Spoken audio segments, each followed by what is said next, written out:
Hey there, it's good to be with you today. I've got a story to share, one that's been sitting with me for a while now, and I think it might resonate with you too. It's not a lecture or anything grand, just a quiet moment from a long time ago, under the shade of a hermitage, where a man came looking for answers from someone wiser than most of us could ever hope to be. So let's sit together for a bit, maybe imagine we're by a quiet stream or under a big old tree, and I'll tell you what happened. Picture this. A man, worn down by life, walks into the peaceful grounds of Gautam Buddha's hermitage. He's been there for just a couple of days, soaking in the stillness, but his heart is heavy. You know that feeling, right? When even quiet places can't quiet the noise in your head. So he goes to the Buddha, sits down, and just lets it out. "Buddha," he says, his voice probably trembling a little, "I'm not happy. My life feels like a mountain of sorrow, like everything's gone wrong. Why is this happening to me? Why am I so unlucky?" I can almost see the Buddha sitting there, calm as ever, his eyes kind but steady. He doesn't jump in with answers. Instead he asks, "Tell me, what's the reason for your sorrow? What's weighing on you so much?" The man pauses, caught off guard. He came for answers, not questions. "What kind of question is that?" he says, maybe a little frustrated. "I asked you something, and now you're asking me back." Buddha just smiles, that gentle, knowing smile, and says, "If you don't know the reason for your pain, how can I know it for you?" That hits hard, doesn't it? I've been there myself, looking for someone else to fix what's broken inside, hoping they'll just hand me the solution. Like the time I was overwhelmed with work and kept venting to a friend, waiting for them to tell me what to do, only to realize later I hadn't even figured out why I was so stressed. It's tough to face, but sometimes we've got to look inward first. The man pushes back though. "But Buddha, people say you're like a god. You know everything, you can read minds. Surely you know why I'm suffering." Buddha's smile doesn't waver, but his voice gets a little firmer. "You're mistaken if you think someone else can pull you out of your troubles. Only you can do that. I'm no different from you, except maybe I see things a bit clearer. The day you resolve your own struggles, you won't need to come to anyone for help." Then he shifts, pointing to something simple, something we all pass by. "Have you ever really looked at a flower?" he asks.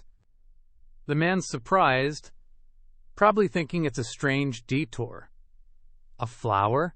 Everyone's seen a flower. But Buddha goes on. "In the morning, it's just a bud, hidden in the dark. By day, it opens in the light. By evening, it fades and falls. If the flower spent its time worrying about withering, it would never bloom. And if you keep focusing on your sorrows, you'll never find happiness. There are still things in your life, small, quiet things, that can make you smile if you look closely." I love that image. It's so easy to get stuck on what's wrong, isn't it? Like when I'm scrolling through my phone, seeing everyone's perfect lives, and forgetting the little joys right in front of me, like a warm cup of tea or a kind word from someone. Buddha's nudge here feels personal. Focus on what's good, even if it's small. The man sits quietly for a while, processing. Then he asks, "But can all of life's problems really be solved just like that, with one way of thinking?" Buddha's voice softens even more. "Imagine a fortune teller tells you that by this evening your life will end. Would you still worry about the things troubling you now?" Suddenly, those big problems would seem so small. You'd see how much time you've wasted on worry, on jealousy, on things that don't matter. We all know deep down that life isn't forever, but we act like we're immortal, don't we? Happiness and sadness, they come and go. They're shaped by our thoughts, our actions. The man interrupts, a bit skeptical. "So what, I should always think I'm about to die? Will that solve everything?" Buddha shakes his head. "No, that's not it. Just accept that your time here is uncertain. Live with the good that's around you. Let that bring you peace. Train your mind, and slowly the troubles will fade. Most of our pain comes from desire, from clinging. If you can see your mind like a child's, curious, open, you'll find calm. Now, I've got to admit, when I first thought about this idea of controlling the mind, it felt impossible. My thoughts are all over the place sometimes. But Buddha explains it so simply. Understand what happiness and sorrow mean to you, he tells the man. Practice keeping yourself in the middle, not too high with joy, not too low with pain. Dig deep, and you'll see you're often the cause of your own struggles, your wants, your attachments. Master your mind, and the sorrow will end. Then he gives the man a task. For the next 2 days, don't speak to anyone. Take some paper, sit in a quiet corner of the hermitage, and write.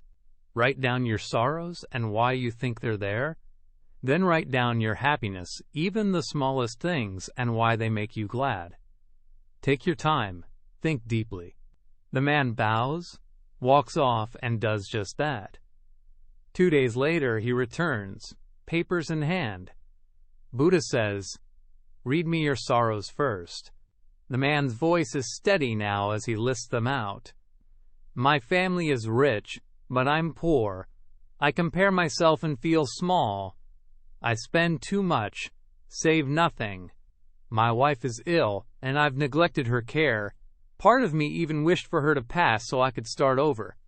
I dream of easy money, but it never comes.